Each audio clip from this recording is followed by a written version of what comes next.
Assalamualaikum warahmatullahi wabarakatuh. Perkenalkan, saya Dr. Adete Tiffany, Magister Biomedik, dosen bagian Histologi Fakultas Kedokteran Universitas Baitur Rahmah. Pada kesempatan ini, perkenankan saya menyampaikan pernyataan diri dosen dalam bentuk kerja Tridharma Perguruan Tinggi atau PDD UKT-PT bidang pengajaran. Saya adalah staf bagian Histologi yang terlibat dalam pengajaran pada Prodi Kedokteran Fakultas Kedokteran Universitas Baitur Rahmah. Prodi Kedokteran Fakultas Kedokteran Universitas Baitur Rahmah memiliki kurikulum berbasis kompetensi atau KBK yang memiliki ciri integrated learning yang tertuang dalam modul-modul kedokteran. Modul kedokteran yang saya ampu diantaranya adalah modul sistem indera, modul sistem pencernaan dan metabolisme, modul sistem kardiovaskular dan respirasi, modul siklus kehidupan, modul neuromuskuloskeletal, dan modul keterampilan klinik. Pada kesempatan ini, saya akan menjelaskan deskripsi dari salah satu mata kuliah yang saya ampu, serta penerapan metode Delivery, Interaction, and Assessment atau DIA yang digunakan pada mata kuliah tersebut. Mata kuliah yang akan saya jelaskan pada kesempatan ini adalah mata kuliah modul sistem pencernaan dan metabolisme yang merupakan modul mata kuliah wajib bagi mahasiswa Prodi Kedokteran semester 2. Prodi Kedokteran Fakultas Kedokteran Universitas Baitur Rahmah menerapkan kurikulum KBK dengan metode integrated learning yang bertujuan untuk memahami dan menguasai 7 kompetensi inti KBK sebagai seorang dokter. Modul sistem pencernaan dan metabolisme ini bertujuan untuk memahami dan menguasai bentuk, struktur, lokasi, dan fungsi sistem organ digestif manusia. Kemudian, menjelaskan dasar homeostasis sistem digestif secara utuh, menguasai dasar-dasar pemeriksaan sistem digestif manusia, serta memahami konsep dasar metabolisme nutrisi dan regulasinya. Selanjutnya, capaian pembelajaran pada modul sistem pencernaan dan metabolisme adalah mahasiswa mampu, yang pertama, menerangkan anatomi dan embriologis organ pencernaan atas dan bawah, aksesoris organ, serta anatomi dinding perut. Yang kedua, menerangkan mikrostruktur organ pencernaan atas dan bawah, serta aksesoris organ. Yang ketiga, menjelaskan prinsip dasar homeostasis. Yang keempat, menerangkan fungsi dan mekanisme sistem organ pencernaan. Yang kelima, menerangkan mekanisme fungsi kontrol sistem pencernaan. Yang keenam, menerangkan mekanisme fungsi kontrol sistem pencernaan pada geriatri. Yang ketujuh, menjelaskan makronutrien yaitu karbohidrat, protein, lemak, dan mikronutrien yaitu vitamin dan mineral, serta nutrien dalam tubuh dan metabolismenya.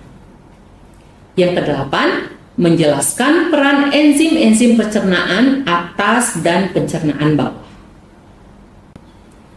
Materi kuliah pada modul ini disampaikan dalam bentuk kuliah integrasi, diskusi kelompok atau tutorial, praktikum, pleno, serta skis lab. Kuliah terintegrasi diberikan oleh tim dosen dari bahagian anatomi, histologi, biokimia, fisiologi, ilmu gizi, serta ilmu penyakit dalam. Pada modul sistem pencernaan dan metabolisme ini, saya terlibat pada kuliah pakar serta praktikum histologi. Kuliah pakar yang saya berikan adalah kuliah dengan topik histologi, tiroid, dan paratiroid. Perkuliahan berlangsung selama 100 menit. Pada sesi perkuliahan ini, saya memberikan materi melalui ceramah menggunakan PowerPoint. Selanjutnya, perkuliahan diselingi oleh pertanyaan saya kepada mahasiswa dan pertanyaan dari mahasiswa kepada saya tentang materi yang belum dipahami oleh mahasiswa untuk memberikan interaksi. Selain itu, saya memberikan contoh aplikasi histofisiologis organ tiroid dan paratiroid pada kehidupan sehari-hari. Untuk materi perkuliahan, tugas maupun kuis lengkap tersedia di aplikasi Google Classroom. Pada praktikum, mahasiswa dibagi menjadi beberapa kelompok, di mana satu kelompok berisi lebih kurang 20-25 orang mahasiswa. Kemudian mahasiswa ini akan dibagi lagi menjadi 4 meja kelompok praktikum. Masing-masing kelompok praktikum mendapatkan preparat serta mikroskop untuk mengamati. Praktikum dimulai dengan pemberian asistensi terkait preparat mikrostruktur organ, di mana pada video ini yang ditunjukkan adalah organ tiroid dan paratiroid. Pada pemberian asistensi, mahasiswa dapat mengajukan pertanyaan apabila penjelasan belum dimengerti. Kemudian, praktikum dilanjutkan dengan kerja mandiri dalam kelompok. Selama kerja mandiri, mahasiswa tetap dapat bertanya tentang materi praktikum. Tugas praktikum diberikan dalam bentuk membuat gambar mikrostruktur beserta penjelasan dalam buku penuntun praktikum. Pada akhir praktikum, mahasiswa akan mengumpulkan tugas dan dosen akan memberikan koreksi serta penilaian atas tugas yang diberikan. Materi praktikum tersedia pada buku penuntun praktikum. Metode penilaian pada modul ini meliputi pertama, penilaian formatif, meliputi penilaian ujian akhir modul untuk melihat keberhasilan ketercapaian tujuan pembelajaran dengan bobot senilai 80%. Yang kedua, penilaian sumatif, meliputi penilaian diskusi kelompok atau tutorial secara sumatif dan formatif yang memiliki bobot 20%. Berikut adalah video proses pembelajaran saya pada modul sistem pencernaan dan metabolisme. Assalamualaikum warahmatullahi wabarakatuh. Alhamdulillahirrahmanirrahim. Puji syukur yang Allah Subhanahu wa Ta'ala. Kita siang ini akan kuliah histologi tiroid dan paratiroid. Nah, cara pembelajaran kita hari ini yang pertama yaitu mahasiswa memahami dan mampu menjelaskan tentang folikel tiroid. Yang kedua, mahasiswa memahami dan mampu menjelaskan tentang histofisiologi folikel tiroid. Yang ketiga, mahasiswa memahami dan mampu menjelaskan tentang sel prinsipal dan sel basophil. Dan yang terakhir, mahasiswa memahami dan mampu menjelaskan histologi paratiroid. Nah, kita mulai dari yang tiroid terlebih dahulu. Nah, ini gambarannya ya. Jadi, kelenjar tiroid itu berada di depan kelenjar paratiroid. Dan kelenjar tiroid terdiri dari folikel-folikel, di mana folikel-folikel itu dibentuk oleh sel-sel ya, sel-sel retikel yang dinamakan sel folikular. Nah, sedangkan yang paratiroid itu ada di belakang folikel tiroid, itu dia suatu kelenjar yang banyak itu dia dinamakan sencir, sedangkan nanti ada kelenjarnya sendiri namanya adalah sel oksigen. Nanti kita akan bahas.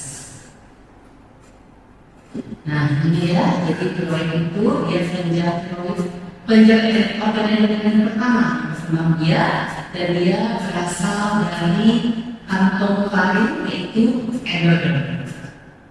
Nah, seperti ini dia berbentuk seperti kubu-kubu, terus dihubungkan oleh celah sempit yang dinamakan isthmus, kemudian di tengahnya ada paratiroid. Jadi dia ada yang bagian destra dan juga sinistra. Nah, kerjanya dikontrol oleh manajemen hidup hari yang mengeluarkan stimulasi hormon. Terus dia letak di leher setinggi cincin pertama dia, yaitu cincin 2 dan 3. Fungsinya tentu sebagai penghasil hormon tirosin T4 dan triiodotropin T3. 3 serta kalsium. Nah, di sini fungsinya itu adalah meningkatkan DNR. Jadi kita tubuh kita ketika berbangun tidur kita punya cukup energi untuk bangun untuk beraktivitas, namanya itu basal metabolisme. Nah, disinilah hormon tiroid bekerja bagaimana basal metabolisme kita kadarnya, ya, jadi apakah tinggi atau rendah, hormon tiroid yang menentukan. Kemudian dia berfungsi sebagai penentu metabolisme serta protein. Nah, makanya kelenjar tiroid ini menentukan seseorang itu mudah tambah gemuk atau mudah menjadi kurus, ya, karena dia meningkatkan insulin like GF1 ini, GF1, insulin inilah yang menentukan berapa uptake glukosa. Kemudian hormon tiroid ini juga berfungsi untuk sekresi berhormon, ya, hormon ini menentukan pertumbuhan kita, makanya hormon tiroid sangat diperlukan pada saat pertumbuhan. Nah, ini dia, ya, tiroid, ya, bentuk tiroid tadi ada seperti kuku-kuku dan dibentukkan oleh cairan sempit. Dia dilindungi oleh stroma, ya, dilindungi oleh stroma. Ini dia, ya, itu dia yang ditunjuk dengan penunjuk ini terdapat stromanya bagian luar. Kemudian stroma ini jaringan ikat, ya, jaringan ikat kolagen. Dia akan masuk ke dalam, membagi tiroid menjadi pulau-pulau, dan dia akan membentuk, dia itu akan masuk ke dalam partikular. Nah, di dalam stroma ini, di dalam partikular itu ada pembuluh darah, arteri, vena, ya, serta ujung saraf, dan juga kelenjar getah bening. Jadi salah satu getah bening ada di dalamnya. Kemudian parenkim, ya, parenkim ini yang mengandung folikel tiroid tadi. Jadi yang kita lihat pertama, pulau-pulau tiroid itu ada di lapisan parenkim. Nah, pulau-pulau tiroid itu untuk folikel tiroid itu tadi ada warnanya pink. Itu adalah fluid. Fluid itu berisi protein tiroglobulin dan hormon tiroid. Jadi ada T3, T4, dan juga tiroglobulin. Nah, jadi setiap folikel ini dia dilindungi oleh stroma tadi, ya, yang ada isinya arteri, vena, nervus, dan kelenjar getah bening. Nah, jadi dia ada dua, ada sel folikel aktif, ada yang tidak aktif. Kalau misalnya sel folikelnya aktif, berarti dia cairan di dalamnya tadi, kalau yang di dalamnya tadi akan disebutkan keluar kelenjar tiroid sehingga lumennya kosong. Kalau misalnya tidak aktif, ada cairan di dalam folikel tersebut sehingga lumennya itu berisi fluid. Nah, kalau lumennya berisi fluid, dia akan cairannya dia akan menekan sel-sel kapitel, ya, sel folikular itu bentuknya sponsa atau misalnya dia kosong, dia akan keluar, ya, terus dia akan berbentuk lebih tipis. Nah, kemudian ada sel parafolikular yang di antara sel folikular itu dia penghasil hormon kalsitonin. Ini kerjanya, ya, nanti akan antagonis dengan paraferin, ya. Nah, ini dia gambarnya. Ada sel-sel parafolikular di antara folikel, kemudian ada folikel tiroid, ya, di mana kalau misalnya dia lebih gepeng, berarti dia ada cairan di dalamnya sehingga dia bermanfaat. Kalau misalnya sel folikelnya lebih void, berarti cairannya tidak. Oke, sampai di sini ada yang mau bertanya tentang kelenjar tiroid? Iya, silakan.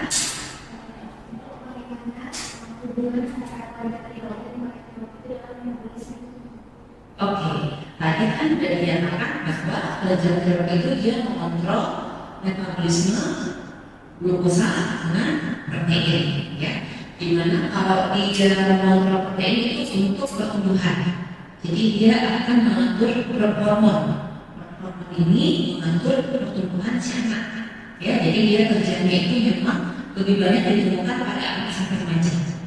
Nah, ketika si anak tidur, ya, jadi sekitar jam 10 tidur, nanti jam 3, ya, jam 3 pagi, nanti anak akan mengalami tidur dalam. Nah, pada saat tidur dalam, hormon akan disekresikan.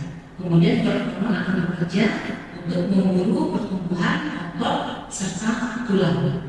Nah, yang mengatur kerja hormon tadi adalah hormon tiroid. Jadi seandainya hormon tiroidnya ini bekerjanya tidak bagus, ya, agar T3, T4 itu rendah, otomatis kerja hormonnya menjadi kurang. Walaupun si tidur cepat, namun pertumbuhan tulang dan ototnya tidak maksimal. Nah, itu kerjanya adalah metabolisme protein. Ya. Nah, kalau misalnya metabolisme gula, dia akan mengatur IGF-1. Nah, ini kelihatannya lebih kelihatan kalau kamu melihat ada orang yang mudah kurus, ada orang yang mudah gendut, ya. Jadi ada orang yang mudah mengangkat berat badannya, ada orang yang sangat mudah untuk menurunkan berat badannya, ya. Jadi misalnya ada dua orang, mereka diet, jadi mereka mengatur makannya, makan besarnya 2 kali sehari, terus makan snacknya 3 kali, sama dengan intensitas olahraga yang sama-sama 30 menit satu hari. Ada yang bisa menghasilkan menurunkan berat badan itu misalnya 1 bulan 2 kilo, ada juga yang setengah kilo. Nah, yang mengatur itu adalah hormon tiroid. Jika jumlahnya cukup, dia akan mengaplikasi IGF-1. Jadi ketika ada glukosa, ambil, gunakan untuk energi. Tapi kalau jumlah orang tidak cukup, yang IGF-nya tadi disini juga sedikit, sehingga walaupun dia makan sudah diatur, tapi diambil terlalu cuma sedikit, sisanya masih tidur. Nah, seperti itu, ya. Itu kerjanya hormon tiroid dan hormon paratiroid. Yang paratiroid ini apa hubungannya dengan tiroid, ya? Jadi antagonis dari kalsitonin yang secara molekuler, ya. Kita lihat nanti bagaimana antagonisnya. Oke, sudah.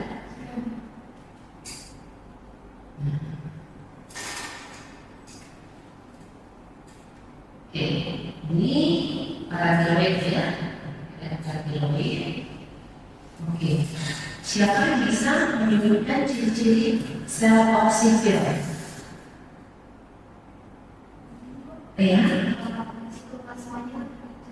sitoplasmanya lebih pucat. Lagi, mulai pertama sel oksifil sitoplasmanya lebih pucat. Oke, ada lagi. Kalau banyaknya bagaimana? Sedikit atau banyak? Lebih sedikit, ya. Jadi kalau paratiroid itu dia terdapat di belakang tiroid, ya, di bagian dorsal. Kemudian dia juga jenis lain, ya, sensitif dan tidak sensitif, ya. Betul kata teman-teman yang tadi, kalau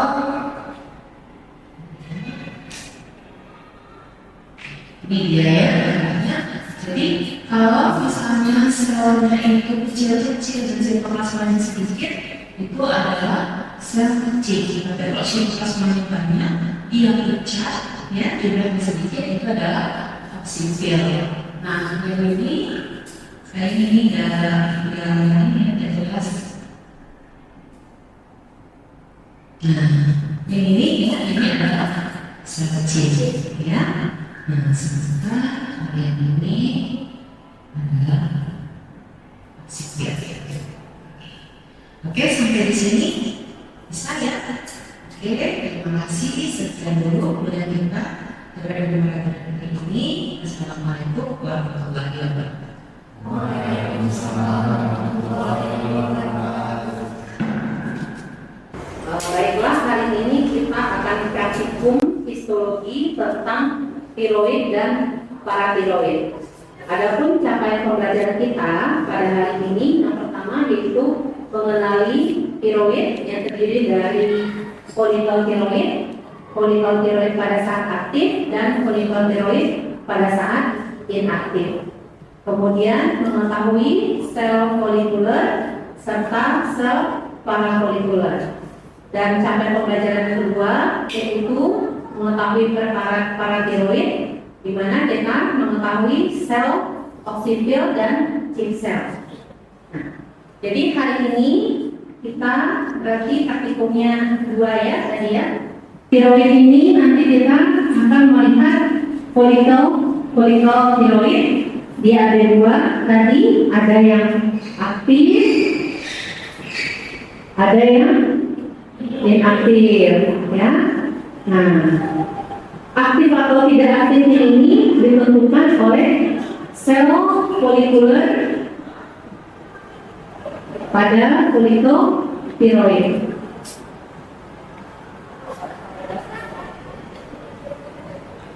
Nah, jadi sel folikel tiroid itu adalah kita lihat sel-sel epitel yang membentuk folikel tiroid. Ini namanya sel folikuler. Apabila selnya berbentuk gepeng, ya, berarti dia dalam keadaan inaktif. Tapi kalau selnya berbentuk lebih kulit, berarti dia dalam keadaan aktif. Kalau dia aktif, folikelnya kosong. Kalau inaktif, folikelnya terisi. Ini yang tiroid ya. Nah, kemudian kita lihat lagi kalau yang paratiroid. Nah, untuk mengenali paratiroid ini ada yang namanya sel chief, ya, ada sel oksifil. Nah, kalau sel chief ini yang kecil-kecil dia ya, jumlahnya banyak. Kalau oksifil dia sitoplasmanya besar, jumlahnya sedikit.